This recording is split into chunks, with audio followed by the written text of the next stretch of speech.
तो आपके जरूरी डाउट है भाई, ये होमगार्ड के हर बच्चे तक पहुंचा देना बहुत काम की हो सकती है और उनको थोड़ी जानकारी कम होती है। इसलिए मैं चाह रहा हूं कि इन बातों को जरूर आप वहां तक फैलाओ।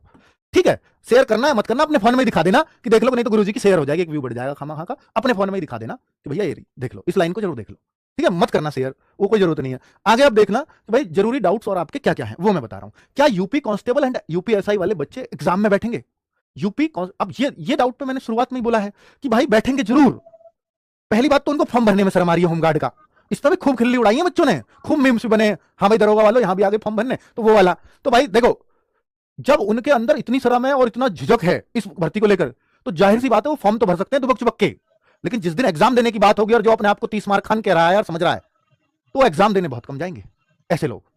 और जाएंगे तो आइडेंटिफाई कर ली जाएंगे, उनकी खूब खिल्लियां वैसे उड़ेंगे, तो उन्हें अपनी इज्जत का बड़ा ख्याल होता है। ठीक है, पर मैं कह रहा हूं भैया, अगर किसी चीज का ख्याल रखना है, ख्याल करना है, तो बेरोजगारी के धब्बे का करना, ये समझाते हुए आए हम। पर फिर भी मैं आपसे ये कहता हूं कि कांस्टेबल और यूपीएसआई में वही बच्चे इस एग्जाम को देने जाएंगे जिनकी आर्थिक तंगी बहुत ज्यादा है, या तो वो, और होशियार भी हैं, आर्थिक तंगी है पर, तो वो देने जाता है बच्चा, उसको आप नहीं रोक सकते। या वो जाएगा कि भाई मैं तो ठीक ठाक हूं, मेरा काम ठीक ठाक चल रहा है, नौकरी मिलेगी तो कांस्टेबल ऐसा ही कर लेंगे, और नहीं तो कोई बात नहीं, होमगार्ड में तो मुझे नहीं जाना, वैसे मुझे छोड़नी पड़ेगी, तो वो बच्चा नहीं जाएगा इसका एग्जाम देने। और ऐसे बच्चे, होशियार बच्चे भी इससे बाहर होंगे। तो आप ये तो मत मानो कि कांस्टेबल बराबर ही इसमें कंपटीशन हो गया, नहीं हो सकता कैसे भी।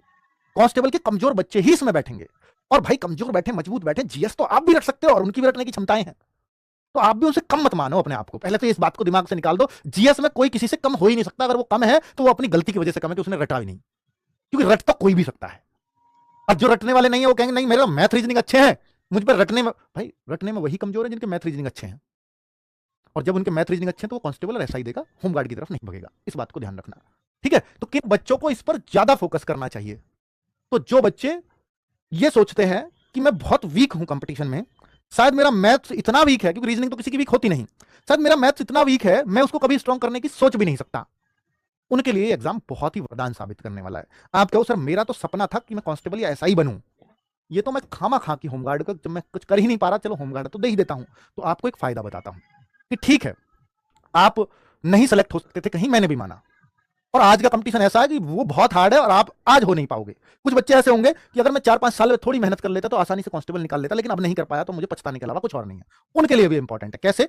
कि अगर आप होमगार्ड में इसमें सेलेक्ट हो जाते हो, और हो जाओगे आसानी से क्योंकि जीके है, तो होमगार्ड के बच्चों को कोटा मिलता है 5% का, यूपी पुलिस की वैकेंसी में 5% का कोटा होता है। जब भी यूपी कांस्टेबल आगे आएगी, और आपके इस नौकरी के 2-3 साल हो चुके होंगे, इससे पहले वो यूपी कांस्टेबल आनी भी नहीं, अगली भर्ती इसको भूल जाओ जो चल रही है, इसके तो फॉर्म भरे भी जा चुके, तो अगले जो फॉर्म आएंगे तब तक आपकी 2-3 साल की नौकरी हो चुकी होगी। और मान लो वो फॉर्म आए 40,000, जैसा ट्रेंड रहा है 40,000 भर्तियां आई, और 40,000 भर्ती का मैं अगर 5% निकालूंगा तो मैं ये कहूंगा कि 2,000 भर्तियां आपकी होमगार्ड से ही भरी जाएंगी, और 2,000 बच्चे सिर्फ वो होंगे जो होमगार्ड वाले होंगे। ये कट ऑफ बहुत डाउन जाती है, इन पे सिर्फ आपका हक होगा, तो फिर कांस्टेबल बनना बहुत आसान हो जाएगा।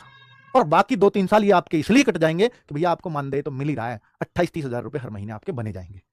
ठीक है, तो ये एक फायदा मैंने आपको बताया, तो उन बच्चों को जरूर फोकस करना चाहिए जो हिम्मत हार चुके हैं कि मैं कभी कंपटीशन नहीं निकाल सकता। अभी 2 महीने बचे हैं, जीके को रट के फेंक दोगे 2 महीने में आप, और मैं कैसे रटवाऊंगा वो भी बता रहा हूं। क्या एग्जाम में बहुत ज्यादा हार्ड जीके तो नहीं आएगी? मैंने पहले बोल दिया, ये मुझे नहीं पता, ये कोई और भी नहीं बता सकता। उम्मीद तो यह है कि नहीं आएगी, क्योंकि जीके का पेपर ले रहे हैं वो, और वो इसलिए ले रहे हैं कि यार इन बच्चों को अलग कर पाए। अगर उनको थोड़ा सा भी दम डालना तो वो मैथ रीजनिंग भी डाल सकते थे, पर नहीं डाला, तो इसलिए बहुत कठिन लेने की तो उम्मीद में नहीं है।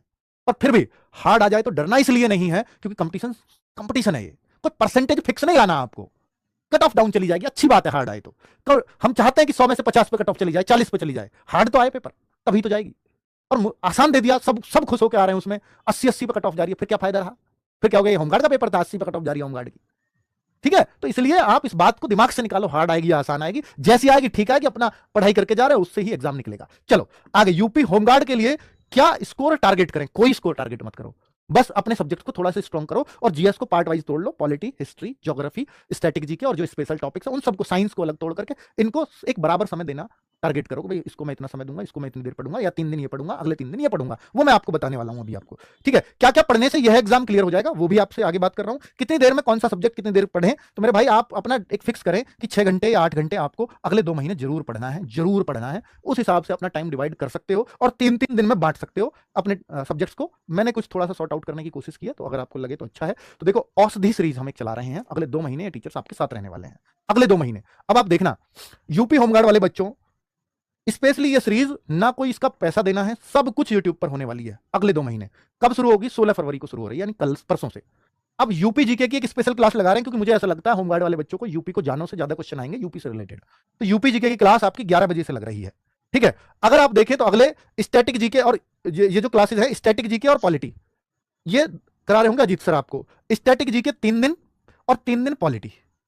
और आप भी ऐसा ही शेड्यूल अपना बनाएं कि जैसे आपको स्टैटिक जीके 1 घंटे तो सर ने पढ़ा दी, 1 घंटे आप रिवीजन के लिए समय और निकाल लो। जैसे 4 घंटे सर लोग आपको पढ़ाएंगे, 4 घंटे आप अपने निकाल लो इनको रिवाइज करने के लिए। इनसे रिलेटेड और कोई बुक्स में कुछ मिल जाए तो जो सर ने पढ़ाया, हालांकि सर भी पूरा रिवीजन करा के चलेंगे, 2 महीने काफी होते हैं इन सब्जेक्ट्स के लिए, ठीक है। सब कुछ ही कवर हो जाएगा। आगे बात करूं, और ये कल परसों से शुरू हो रही है भाई। ज्योग्राफी 3 बजे से चलेगी और 3 बजे से हिस्ट्री चलेगी। पहले 3 दिन मान लो ज्योग्राफी और अगले 3 दिन हिस्ट्री, तो आप भी वैसे ही पढ़ो। आपका सब कुछ चल रहा होगा, हर रोज चल रहा होगा, चिंता मत करो। 3-3 दिन के डिवाइड कर लो और 8 घंटे पढ़ाई का अपना नियम बना लो। साइंस चूंकि अपने आप में 3 साइंस हैं, तो इसलिए इसको रेगुलर चलाना पड़ेगा, ठीक है। तो ये क्लास हमने रेगुलर हर दिन पढ़ा साइंस को 1-1 घंटे, और 1 घंटा आपने अलग से पढ़ लिया। आपके सर इनके अलावा क्या कुछ और पढ़ने की जरूरत नहीं है? मैं मानता हूं कि भाई देखो कुछ स्पेशल टॉपिक्स और हैं, ये तो है स्टैटिक जीके, पर इससे अलग कुछ स्पेशल टॉपिक्स जो केवल यूपी की जीके में पूछे जाते हैं, मतलब जो उत्तर प्रदेश के सामान्य ज्ञान, पुलिस के कांस्टेबल और होमगार्ड के सिलेबस में और किसी में नहीं है, साइबर क्राइम वगैरह, तो उनकी हम अलग से क्लास लगवा देंगे, उसकी टेंशन नहीं है। क्योंकि एक टॉपिक कोई सा यूपी जीके जल्दी खत्म हो जाएगा तो इस जगह पे वो लग जाएगा। और करंट अफेयर्स की क्लास आपकी लास्ट के मंथ में लगवाएंगे। वैसे तो अब बहुत कुछ और भी हो चुकी है, पर अगर आपको पढ़ना है कि सर मैंने पहली नहीं पढ़ी, मुझे अब से करंट अफेयर्स पढ़ने, तो लास्ट के 1 मंथ वाली करंट अफेयर्स जरूर पढ़ लेना, ठीक है। फिलहाल आप 16 फरवरी से ये क्लासेस शुरू करो, और साइंस की क्लास 23 फरवरी से शुरू होगी, बाकी क्लासेस आपकी 16 फरवरी से शुरू हो जाएंगी। औषधि सीरीज याद रखना, ये आरडब्ल्यू का गिफ्ट आपको जरूर याद रहेगा। ये होमगार्ड की औषधि है, होमगार्ड में लगने की। आपके sir mini mock test home guard के लिए भी चला दो, तो ये चल रहे हैं 1 जनवरी से। आपके सर हम जीके के क्वेश्चंस की प्रैक्टिस करना चाहते हैं, तो जीके के क्वेश्चंस की प्रैक्टिस है ये। 3 जैसे 1 दिन ये होगा, 1 दिन इनसे आएगा आपका मनी मॉक टेस्ट, 1 दिन इनसे, फिर 1 दिन इनसे, 1 दिन इनसे, 1 दिन, और संडे में होता है पूरा mock test, full mock test जो 100 क्वेश्चंस का होता है, उसको भी दिया करो। आपको पता लगेगा मैं 100 में से अभी क्या स्थिति में हूं, कितने कर पा रहा हूं, मैं 30 कर पा रहा हूं या 40 कर पा रहा हूं। लेकिन इन प्रैक्टिस सेट्स को और ऐसे नियम बना के पढ़ने से मैं अपने आप को कितना बढ़त फील कर रहा हूं वो भी आपको पता लगेगी, है ना। चलो